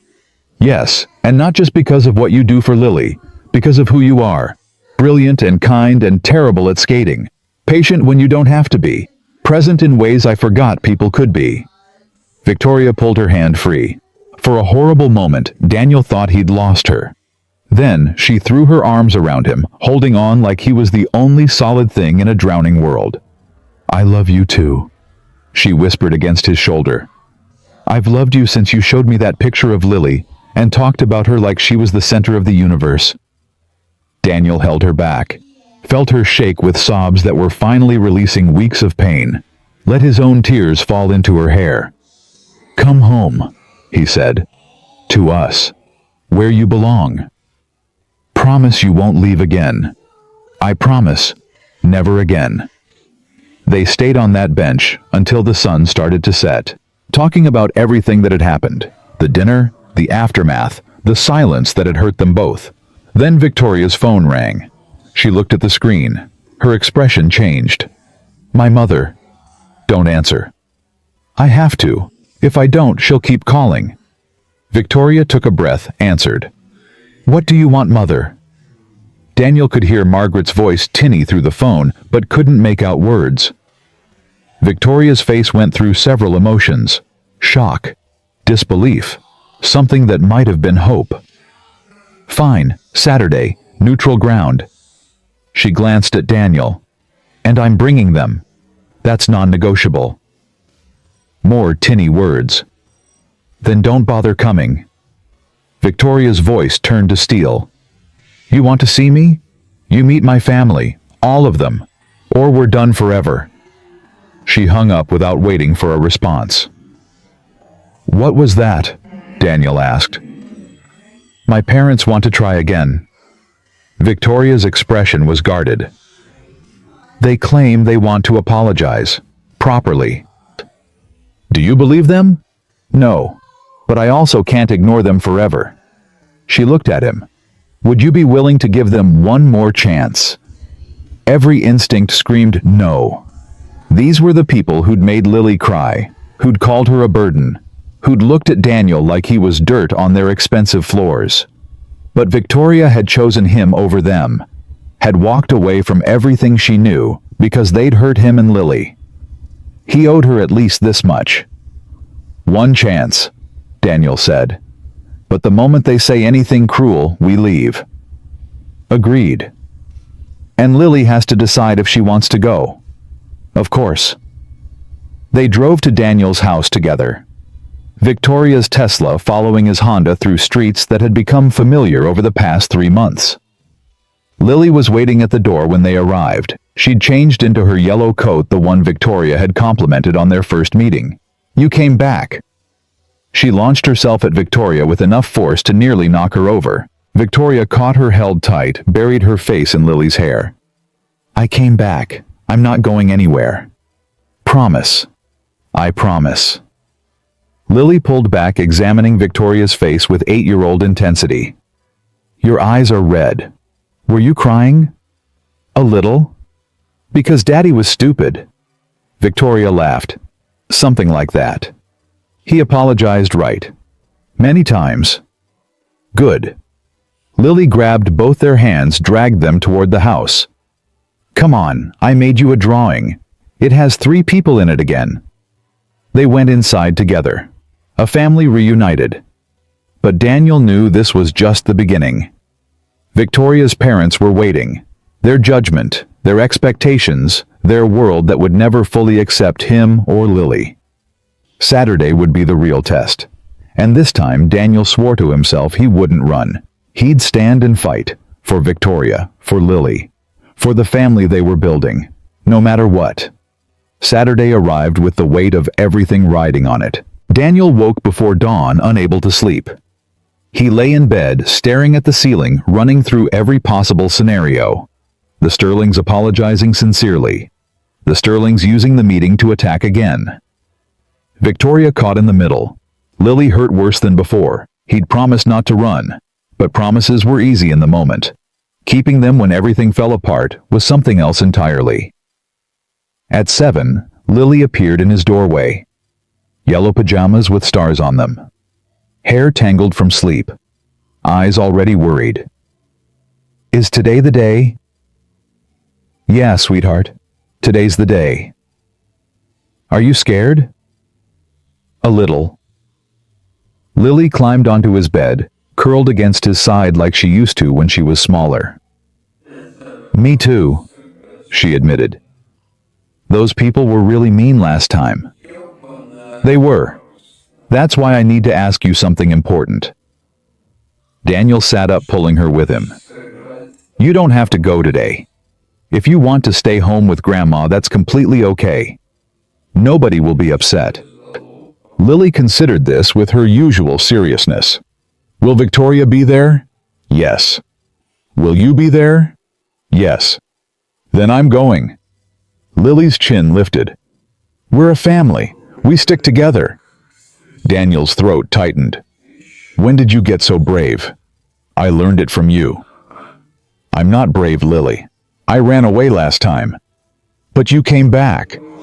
She patted his arm like he was the child who needed comforting. That's the brave part, coming back when it's hard. Daniel pulled her into a hug, breathing in the little girl smell of her shampoo and sleep and innocence. This small person he'd made with Sarah, who somehow understood things that took adults decades to learn. I love you more than anything in the world. I know. She wiggled free. Can I wear my yellow coat again? You can wear whatever you want. Good. I'm going to look amazing. She bounced off to get ready. Daniel stayed on the bed a moment longer, gathering his courage. His phone buzzed. Victoria. Still on for today. Still on. You. Terrified, but ready. See you at noon. Daniel showered, dressed in the suit from last time, helped Lily into her yellow coat and navy dress. They drove to the meeting place, a cafe in Cambridge that Victoria had chosen. Neutral territory, public space, escape routes if needed. Victoria was already there when they arrived. She stood outside pacing, checking her phone every few seconds. When she saw them, her face flooded with relief. You came. I promised. Daniel took her hand. How are you doing? I threw up twice this morning. Victoria managed a weak smile. Very CEO of me. Throwing up is a sign of courage, Lily announced. My teacher says butterflies in your stomach mean you care about something. Your teacher is very wise. I know, I tell her that all the time. They walked into the cafe together. Victoria had reserved a corner table away from other customers, private enough for difficult conversations. Richard and Margaret Sterling were already seated. Daniel's whole body went rigid. The memories of that dinner crashed through him. Every word they'd said, every look they'd given Lily, every moment of humiliation and rejection. But he'd promised. He'd promised Victoria. He'd promised Lily. He'd promised himself. He kept walking. Margaret stood as they approached. She looked different. Smaller somehow. The armor of wealth and judgment replaced by something Daniel couldn't identify. Nervousness, maybe. Or fear. Thank you for coming. Margaret's voice wavered. All of you. Nobody responded. They sat. Daniel positioned himself between Lily and the Sterlings, a physical barrier against whatever was coming. Richard cleared his throat. I suppose we should begin. Yes. Victoria's voice was ice. You should. Margaret glanced at her husband, then at Victoria, then at Lily. Her eyes lingered on Lily longest. I owe you all an apology. The words came out stilted, rehearsed. What I said at dinner was cruel and inexcusable. I made judgments based on things that don't matter. I hurt you. Especially you, Lily. Lily said nothing, just watched Margaret with eyes that held no forgiveness. I know an apology doesn't fix what I said. I know words are cheap. Margaret's hands twisted in her lap. But I need you to understand something. Something I've never told anyone except Richard. She took a shaky breath. I didn't grow up in Back Bay. I grew up in Roxbury. My father worked 2 jobs to keep us housed. My mother cleaned offices at night. We had nothing. Nothing but each other and the hope that things might get better. Daniel stared. This was not what he'd expected. I met Richard at Boston College. Scholarship like you. Margaret nodded at Daniel. His family hated me, called me a gold digger, trailer trash trying to climb above my station. Mother. Victoria's voice was shocked. You never told me any of this. Because I was ashamed. I spent 30 years trying to erase where I came from, trying to become someone the Sterlings would accept. Margaret's composure cracked. Tears slipped down her cheeks. And I succeeded. I became exactly like the people who hurt me. The cafe seemed to go silent around them. When I looked at you and Lily that night, I saw my younger self.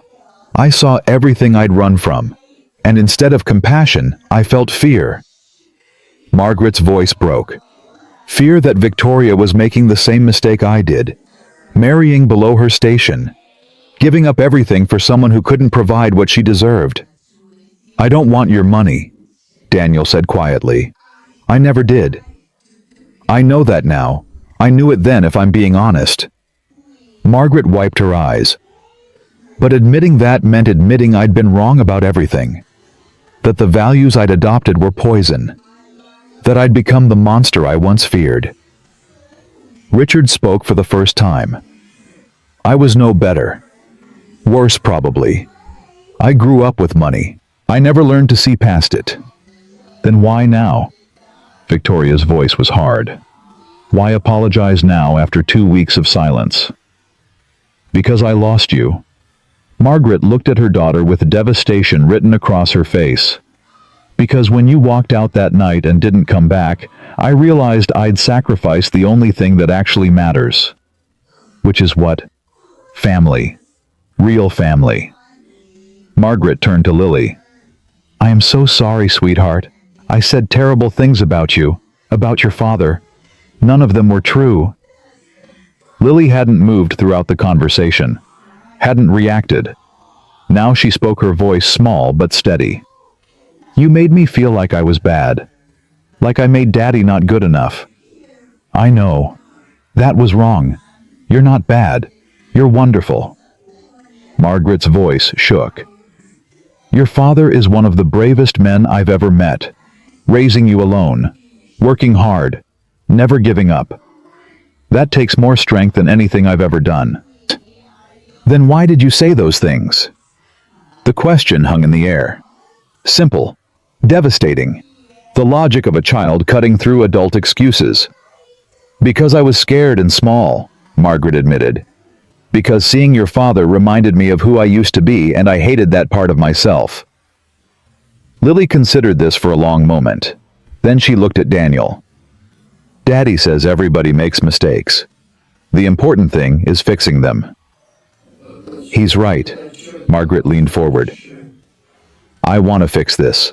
I want to be part of your lives if you'll let me. Not the way I was before. Better. Different.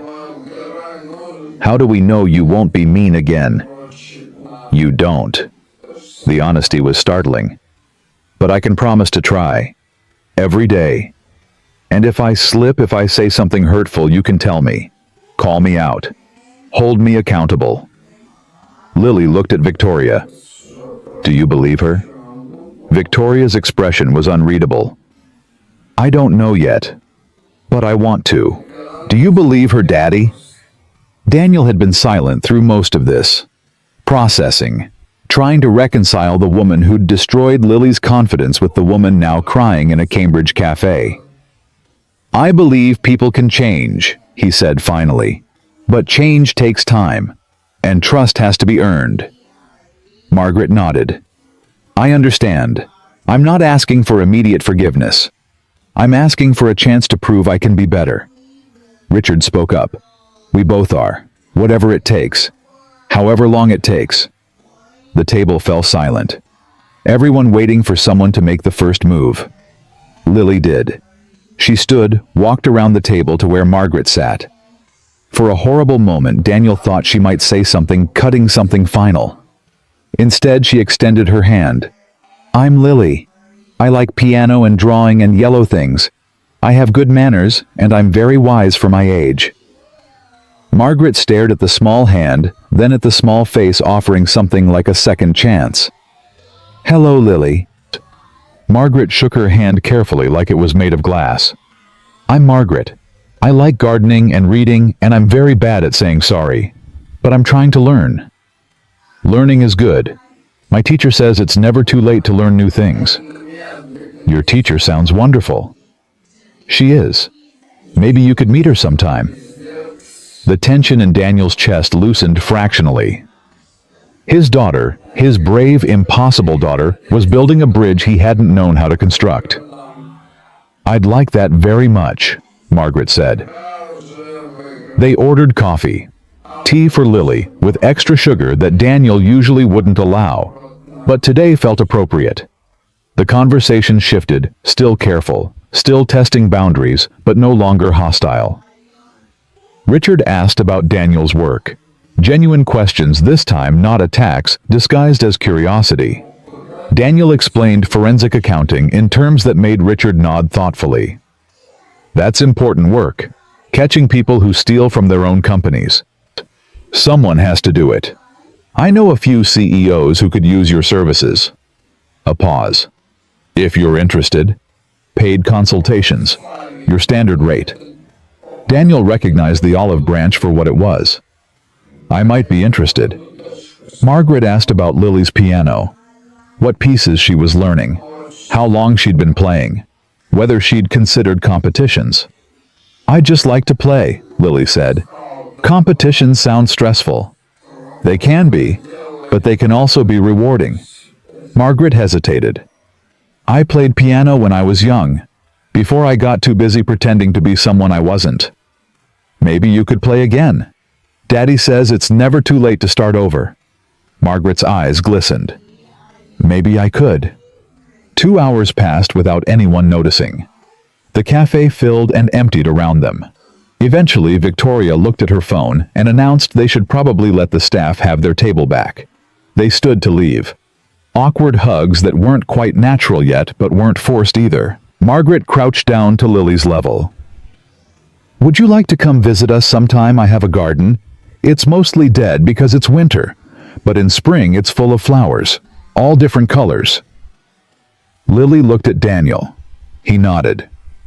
Okay, but only if Daddy and Victoria can come too. Of course, all of you, always. They parted on the sidewalk, the Sterlings walking toward their Mercedes, Daniel, Victoria, and Lily walking toward their mismatched vehicles. That went better than I expected, Victoria said quietly. Yeah, it did. Do you think it's real, the change? I don't know, but I think we should find out. Lily grabbed both their hands, swinging between them as they walked. I'm hungry. Can we get ice cream? It's 40 degrees outside. Ice cream doesn't care about temperature, Daddy. Ice cream is always appropriate. Victoria laughed. She makes a compelling argument. They got ice cream, sat on a bench in the weak winter sunlight, eating cones that made their fingers cold and their hearts warm. 3 people who'd been strangers a few months ago. 3 people who'd chosen each other despite everything. A family. 6 months later, they stood in the same garden Margaret had mentioned. Not dead anymore. Blooming with spring flowers in every color Lily had demanded. The ceremony was small. 40 guests. Close friends, family colleagues who'd become friends. Rachel as Daniel's best person. Catherine, Victoria's stepmother, as her matron of honor. The Sterlings attended, sat in the front row. Margaret cried the entire time. Richard shook Daniel's hand before the ceremony and said quietly, "Thank you for giving my daughter the family she always wanted." Lily stood beside Victoria in a yellow dress she'd picked herself, holding flowers, bouncing with barely contained excitement.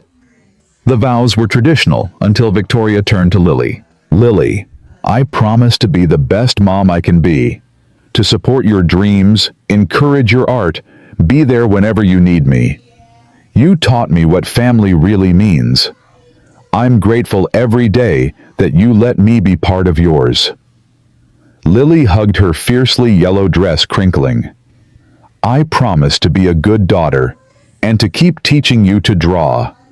She pulled back, grinning. "You're still not very good." Laughter rippled through the small crowd. "I'm improving," Victoria protested. "Your stick figures have gotten slightly less accident-looking." "That's progress." The officiant pronounced them married. Lily cheered before anyone could kiss. At the reception, Daniel found himself standing alone for a moment, watching Victoria dance with Lily. Both of them laughing, spinning, completely absorbed in each other. Sarah's voice echoed in his memory. The promise she'd extracted in the hospital. "Promise me you'll be happy. Promise me you won't let me dying make you afraid to live." He'd finally kept that promise. "You look happy." Daniel turned. Margaret stood beside him, glass of champagne in hand. "I am happy." Victoria hasn't stopped smiling in months. Lily either. Margaret watched the dance floor. I was wrong about you, about everything. I know. Thank you for giving me another chance, for letting me be part of this. Thank you for earning it. They stood in comfortable silence for a moment, two people who'd started as enemies, slowly learning to be family. Sarah would have liked her, Margaret said quietly. Victoria, I mean. I never met your first wife, but from what Lily tells me, she was remarkable. Daniel's throat tightened. She was. Victoria isn't trying to replace her. You know that, right? I do. She's not a replacement. She's an addition. That's exactly right. Margaret touched his arm briefly. Lily taught me that. She's wiser than all of us combined. She gets it from her mothers. Both of them. Margaret smiled, tears building again. I should mingle. But Daniel, thank you. For my daughter. For my granddaughter. For the family I almost destroyed before I realized what I had. She walked away. Daniel returned his attention to the dance floor. Victoria caught his eye. Smiled. The smile that had first appeared in a restaurant on Christmas Eve, when she'd asked an impossible question to a stranger. Would you consider being my husband? He'd thought she was insane. Probably had been insane to say yes. But here they were. The music changed. A slow song. Victoria led Lily to Daniel, placed his daughter's hand in his. Your turn, Dad. Daniel danced with Lily, her feet on his the way they'd done since she was 3. She looked up at him with Sarah's eyes and Victoria's smile. This is the best day ever. Better than ice cream. Better than everything. Lily's arms tightened around him. I have a mom now, a real mom, and grandparents who don't hate me anymore. And you're happy, Daddy, really happy. I am, sweetheart, really happy. Mommy would be happy too. My first mommy. She's watching from heaven, I think. Daniel's eyes burned. I think so too. She sent Victoria to us. That's what I believe. She knew we needed someone, so she sent the perfect person. 8-year-old theology. Simple, pure, true in the ways that mattered. Maybe she did. I love you, Daddy. I love you too, Lily. More than anything in the world. I know, she grinned. But now you love Victoria too. That's okay. Hearts can grow bigger. When did you get so smart? I've always been smart. You just finally started paying attention. The song ended. Victoria appeared, took Daniel's hand, pulled him onto the dance floor for their first dance as husband and wife. What were you two talking about? She asked. Hearts growing bigger. Lily's wisdom. Always. They swayed together. Victoria's head on his shoulder. Daniel's arms around her waist. Around them, family and friends watched with the soft smiles of people witnessing something right. I love you, Victoria whispered. I love you too. Thank you for taking the risk, for saying yes to a crazy woman in a restaurant. Thank you for asking. I almost didn't. I almost convinced myself it was insane and walked away. I'm glad you didn't. Me too. Victoria pulled back, met his eyes. This is everything I wanted, everything I didn't know how to ask for. Same. They kissed while their daughter cheered from the sidelines and their family applauded. 1 year later, December, Christmas Eve, the anniversary of everything. Daniel stood at the window of their new house. Not the Seaport penthouse. Not the Somerville rental. Somewhere in between. A colonial in Brookline with a yard for Lily to play in and a room that Victoria had converted into an art studio. Snow fell softly outside. The kind of snow that stuck to trees and made everything look like a postcard. Behind him, Victoria and Lily decorated the tree, arguing over ornament placement the way they did every year now. Lily insisting on a specific order. Victoria deliberately putting things in the wrong spots to provoke reactions. You're doing it wrong on purpose. I have no idea what you mean. Mom? Yes, daughter. Stop being difficult. Never. Daniel smiled. Mom. Lily had started using it 6 months ago. Casual at first, testing how it felt. Now it came naturally automatically, like it had always been true. Daddy, tell Mom to stop being annoying. You're on your own, kid. Traitor. Victoria caught Daniel's eye across the room. Smiled. The smile that still made his heart skip after all these months. Come help, she said. Your daughter is being tyrannical about ornament placement. It's not tyranny, it's quality control. She's 8. Where did she learn words like quality control? From you. Daniel joined them at the tree. This is your influence. Probably. Victoria handed him an ornament. This one goes somewhere Lily hasn't already claimed. Everywhere is claimed. Then choose wisely. Daniel placed the ornament. Lily immediately adjusted it 3 inches to the left. There. Now it's perfect. They finished the tree together, strung the lights, placed the star on top, Daniel lifting Lily while Victoria steadied the ladder. It's beautiful, Lily declared. Best tree ever. You say that every year. Because it's true every year. They ordered takeout for dinner. Thai food, Victoria's favorite.